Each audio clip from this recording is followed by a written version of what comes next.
بيديله قدام وبيقول له امشي امشي امشي، هو الجول هو الجول هو الجول، يخرب عقلك. يا عيني يا عيني يا عيني، رقص نص فرقه. بقول لكم البروجي يا ناس، صح الناس. جول جميل جول جميل، جول حلو حلو حلو في المقص اليمين. يا سلام، جول جميل جميل جميل جميل، ما تجابش من سنين طويله. يسحب البساط من الكل في اللقطه دي وكانه من كوكب اخر. ده انت بترقص حبات المطر يا ابني. مش ممكن مش ممكن مش ممكن، ايه الحلاوه دي، ايه الجمال ده يا لعيب يا كبير قوي. هاتها بقى مرتين من الشبكه. الله على كل الشباب، مش انا قلت لكم هيرقصوا؟ ايه رايك في الفيديو اللي شفته من شويه ده؟ والله الفيديو ده يبين لك قد ايه ان مصر كان عندها مذيعين عمالقه. طبعا في منهم اللي رحلوا وفي منهم اللي لسه عايش ربنا يديله الصحه، كابتن ميمي. بس ده برضو يعرفك قد ايه احنا وصلنا لايه، يعني احنا كنا فين وبقينا فين. انا دايما بشوف ان الاعلام المصري بتاعنا متجاهل حاجه مهمه جدا في المنظومه الكرويه اللي هو التعليق الرياضي.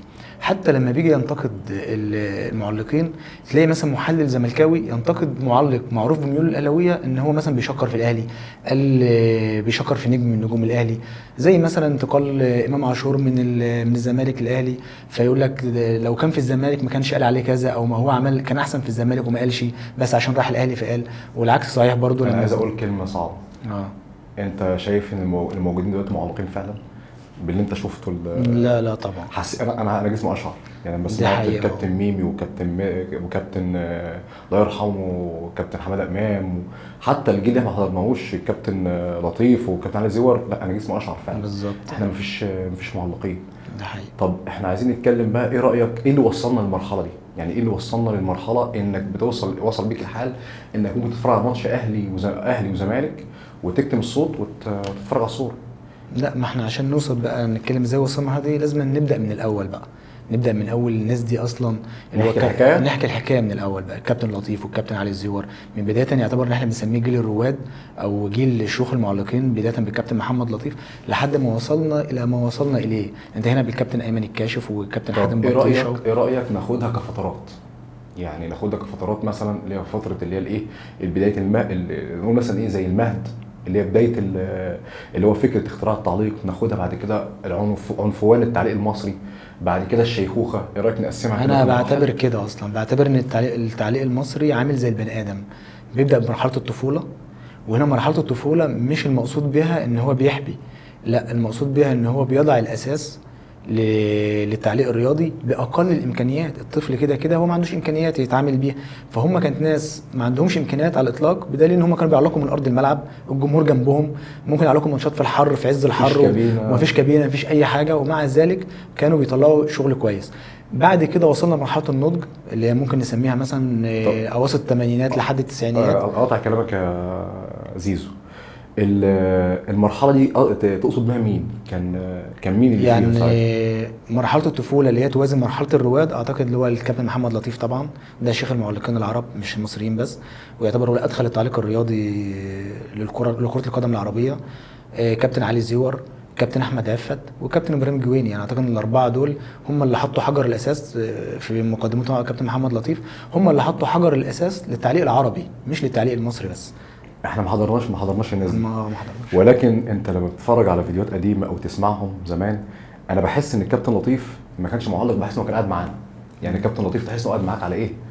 قاعد جنبك بيتفرج معاك على التلفزيون، حتى لا مجهز ولا محضر، ولكن اللي كان بيساعده ان هو كان لعيب كوره. يعني كابتن لطيف دايما، لو انا احساسي ان معظم الناس دي نجحت لانها كانت لعيبه كوره اصلا، وكانوا نجوم. يعني لو كابتن لطيف وكابتن ابراهيم الجويني كان ده زملكاوي، وكابتن لطيف بيلعب في الزمالك وبالمناسبه احترف في رينجرز، والكابتن ابراهيم الجويني كان لاعب في النادي الاهلي. الجويني ولا علي زيور؟ مين فيهم اللي كان بيلعب في الكابتن ابراهيم الجويني كان مدير كوره، كان لاعب في الاهلي مش متذكر، بس هو كان مدير كوره. الكابتن علي زيور اللي لعب في الاهلي، كابتن علي زيور لعب في الاهلي. بالظبط. يبقى اذا ده كان اهلاوي وده كان زملكاوي.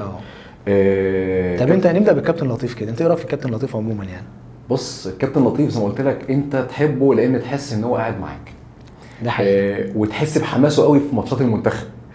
يعني لو تتذكر ماتش الجزائر ومصر، الخناقه اللي قامت، الافيه اللي قاله بتاع يا كمال بيبوظوا الماتش يا عبطه. يا عبطه يا عبطه دي كانت طالعه من بق السكر. هم عاوزين يبوظوا الماتش يا عبطه، فاهم؟ هم عايزين كده، عايزين يبوظوا الماتش، عايزين يشتكوا يا عبطه. يا عبطه دي كانت طالعه ببقه سكر. تاني حاجه، حتى انت كنت حاسس انه زملكاوي قوي يعني. انا ما حضرتهاش، انا سمعنا الكلام ده انه كان بيقول لك ايه، احنا على يمينك والنادي الاهلي على شمالك مثلا. او حتى كانت بتطلع منه بشكل ظريف ولطيف، والناس قبلها. ده حقيقي. حتى لو تلاحظ ان هو ادى الخطيب حقه كتير جدا طبعا. حتى طلع معاه مع اعلان لو تتذكر اعلان لورد، ان موس لورد. انا موس لورد اللي عمله الكابتن الخطيب.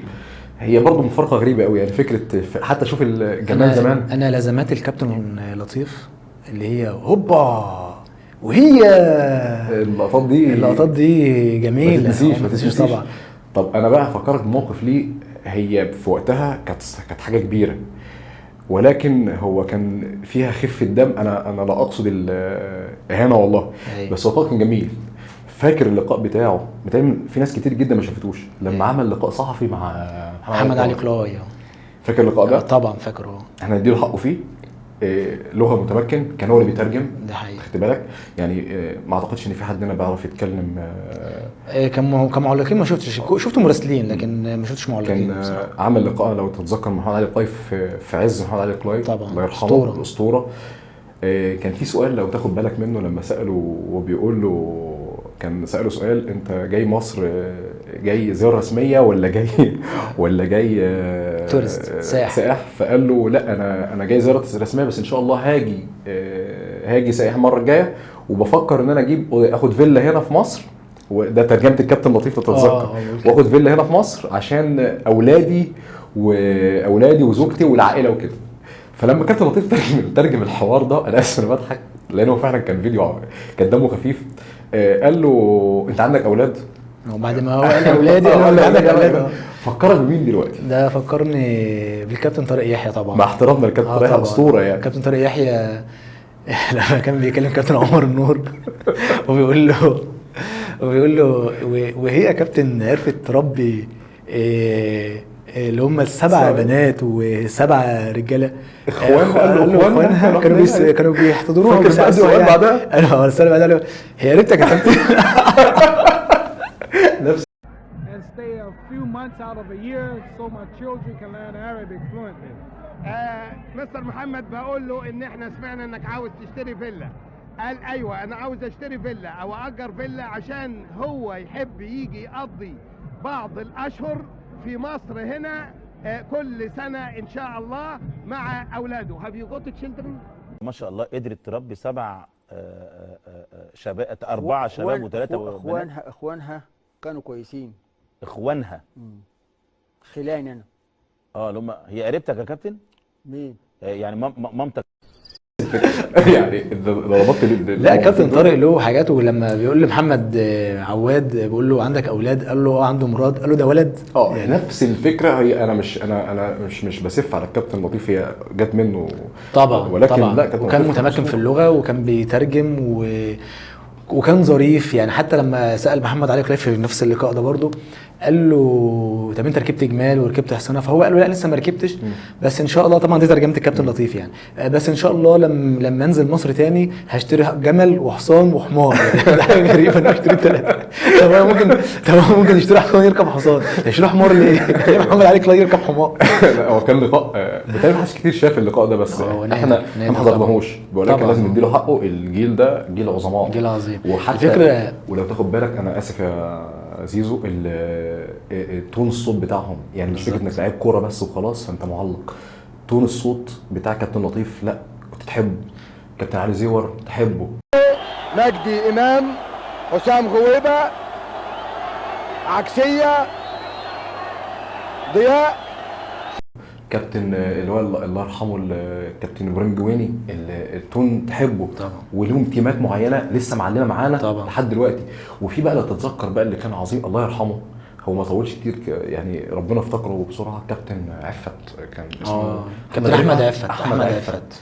ويا سلام يا سلام. طبعا. وفاكر بقى متعه الجون لما كانت الكوره تتشاط وقول يا سلام والكوره داخله الشبكه مع الفلاش بتاع المصور بتاع الصحافه اللي ورا أيوة. ورا الشبكه. ايوه الحاجات دي احنا افتقدناها كتير. مع كانت فلاش جميلة. المصور، مع صوت الجماهير، صوت الجماهير، تحس ان انت جوه الملعب، انت في مسرح بالظبط، وتحس المسرح ان انت جوه الملعب. ولو تلاحظ حتى المعلقين دول كانوا دايما لما يذيعوا الماتش تحس ان هم عاملين حساب اللي بيسمعه مش بيتفرج عليه. الله ينور يعني عليك. بيوصف الماتش كانك باختصار شديد هو مذيع للتلفزيون والاذاعه في نفس الوقت. هقول لك ليه. الفتره دي يعني ما كانش فيها مش كل الناس عندها تلفزيونات. بالظبط. احنا زي نفسنا لو تتذكر، احنا مثلا حضرنا التسعينات، حضرنا الراديو في الماتشات لما كان مثلا الاهلي بيلعب في افريقيا، منتخب مصر بيلعب في البلاد اللي كانش القمر الصناعي، كانت مذاعه على الراديو بس. انا فاكر ماتش الاهلي وكان اهلي واسك ابيجان واهلي برضو هارتس اوف اوك، كنا بنسمعهم في الراديو. راديو كان في التسعينات، في اخر التسعينات تقريبا، ده بدايه الالفيه، في بدايه الالفيه كمان. فتخيل بقى فتره الستينات والسبعينات كان نادرا ما تلاقي اصلا تلفزيون، فهو كان بيعمل حساب اللي بيسمع واللي بيتفرج، الاثنين مش محرومين من التعليق. فده كانت اهميه التعليق دي في الفتره دي، ان انت مش شايف ولكن متخيل على السمع من المعلق، فدي كانت عظمه.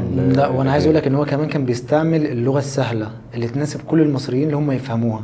يعني مثلا في ماتش الاهلي وسانتوس البرازيلي، كان كابتن لطيف اللي بيذيعه، وتشوف هو بيتكلم على بليه وهو بيقول اوعى دماغه، انت على طول بتتخيل ارضيه والبليه بيحط بدماغه. تاني 8 بيلعب اوفر، اوعى دماغه بقول اوعى دماغه، الجول الخامس بقول اوعى دماغه. ويقول لك شالها على رجله وكانه ماسك مقص وحطها في المقص.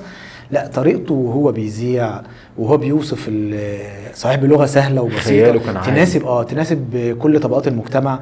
فلا الناس دي كانت عمالقه بصراحه. طب انت فاكر الكابتن علي الزيور؟ كان له تيمه حلوه قوي.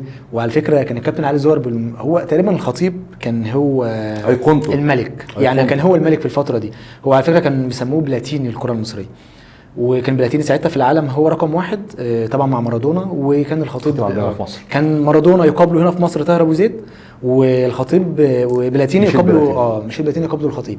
علي زيور كان دايما يحب الخطيب قوي، فكان دايما شوف لو الخطيب عمل للي، لو عمل بصعه دي، ده انت واد لعيب. ايه الواد ده؟ ايه الحلاوه دي؟ ايه الحلاوه دي؟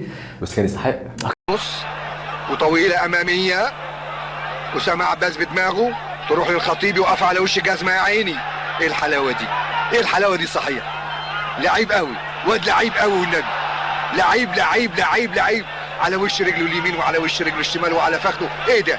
ايه الحلاوه دي وايه الطعامه دي وايه ده؟ مش معقول كده الواد ده. كان يستحق طبعا. انت هفكرك، انا شفت انا ما حضرتوش، شفت الفيديو ده، كان ماتش الاسماعيلي تقريبا. الخطيب يومها عمل حاجات، حتى في باكورد جابه في العارضه كده، وكرة على فخده، كان عمل حاجات غريبه في الكوره وقتها. هو ستايل زين الدين زيدان ودينيس بيركامب بصراحه. الحاجات دي بتتقال دلوقتي بس مسخه بالظبط، لانها مصطنعه ومقصود ان هو يعلم اللاعب ده ما عملش حاجه اصلا، يعلي اللاعب يطلع ترند. دي كلها. انما الناس دي كانت بتتكلم ببساطه وبعفويه، فطلع منهم حلوه. باختصار شديد انا لما اقول حاجه بقولها عشان اوصل لهدف معين، ان انا غرضي من الحاجه اللي انا بقولها دي حاجه معينه في نفسي انا، زي الترند مثلا، زي ان انا اعلي لعيب اقول له انا عملت معاك الواجب المره دي مش عارف ايه الكلام ده. المشاهد بيحسها وما بتبقاش لذيذه. انما لما تبقى طالعه تلقائيه وبعفويه فتبقى حلوه. فالناس دي كانت بتذيع بعفويه شديده يعني. دي كانت مرحله اللي هو البدايات او زرع بذره التعليق في مصر. ما كانش التعليق في العالم العربي وقتها خالص. فاكر بقى جيل العظماء بس قبل جيل العظماء اللي استلم من جيل الرواد ده، كان برضو في بعض الحاجات كده كان نقولها برضو بصراحه، ان نطق الاسماء كان ساعات في حاجات بتجلي منهم شويه يعني. يعني كابتن لطيف مثلا في ماتش انترناسيونالي، كان انترناسيونالي، وكان الزمالك، كان الاهلي ولا الزمالك؟ كان الزمالك تقريبا. كان الزمالك وانترناسيونالي. كان في لعيب وهو ايقونه في انتر ميلان اسمه لويس سواريز، هو كان بيقول اسمه سواريز ده اسمه واحد زي من سواريز يعني. هو سواريز ويلا عايزين نشوف سواريز وعايزين تعدي طبعا. عاوزين نشوف مباراه كبيره على الارض دي، وعاوزين نطلع نقول جاير عمل وبيرو عمل ومنفريدي عمل وسوارس وكابليني زي ما شفنا دي ستيفانو وجنتو وبوشكاش. عدي يعني طبعا ده يغفر لهم ويشفع لهم كل شيء طبعا يعني. هم اللي حطوا اسس التعليق الرياضي، وكانت زي ما انت قلت بحت صوتهم واللكنه بتاعتهم حلوه وتستمتع بيهم، صوت الجمهور معاهم. انا فاكر في مره كابتن لطيف كان بيذيع ماتش في 84 وكان طاهر ابو زيد جاب جون، وبالمناسبه هو كان برضو بيعلي طاهر ابو زيد وهو كان يستحق طبعا. سال حد جنبه قال له مين اللي جاب الجون يعني فاهم. كان ده طاهر ابو زيد وظهرت في الكاد يعني ظهرت في كان ساعتها كان فكر مين اللي جاب الجون، اعتقد كان فكروا اللي هو كابتن وكان مدرب منتخب شوقي غريب كان مفكر شوقي غريب بس وعادي وما بالظبط. حد كلمه ما يقول لك الله يكون في عونهم، كان بيذيعوا الجمهور جنبه، قال له حتى الجمهور جنبه. خلي بالك ان معظم الماتشات كانت بتبقى بالنهار لان ما كانش في اضواء كاشفه زمان في معظم الملاعب، مش سيبك من مصر يعني حتى في الملاعب الافريقيه وكده. فهو كان بيذيع مثلا بالنهار ومن قلب الملعب، فانت لو انت ملعب نص ظل ونص شمس لا انت ممكن ما تشوفش برضه. ده غير بقى الوش اللي جنبه وصوت الجماهير وكده. لكن في المجمل كان ادائهم كويس جدا، كان ممتعين. والتعليق انا شايف اصلا عموما ان التعليق من ضمن اهميته ان لو الماتش نسق الماتش نص يعني انت شايف مثلا الماتش ده جيد ممكن المعلق يخليه ممتاز بالظبط بالاذاعه بتاعته. انما اللي بيحصل دلوقتي طبعا العكس، يعني ممكن تلاقي الماتش كويس اصلا والمعلق نايم في هنوصل لهم. هناخد احنا كده خدنا فتره دي نقدر نقول عليها فتره الستينيات السبعينيات او لحد اواسط الثمانينات. فاكر بقى مين استلم من الجيل ده؟ طبعا فكرني جيل يعتبر انا بعتبره جيل عظماء في التعليق الرياضي المصري والعربي.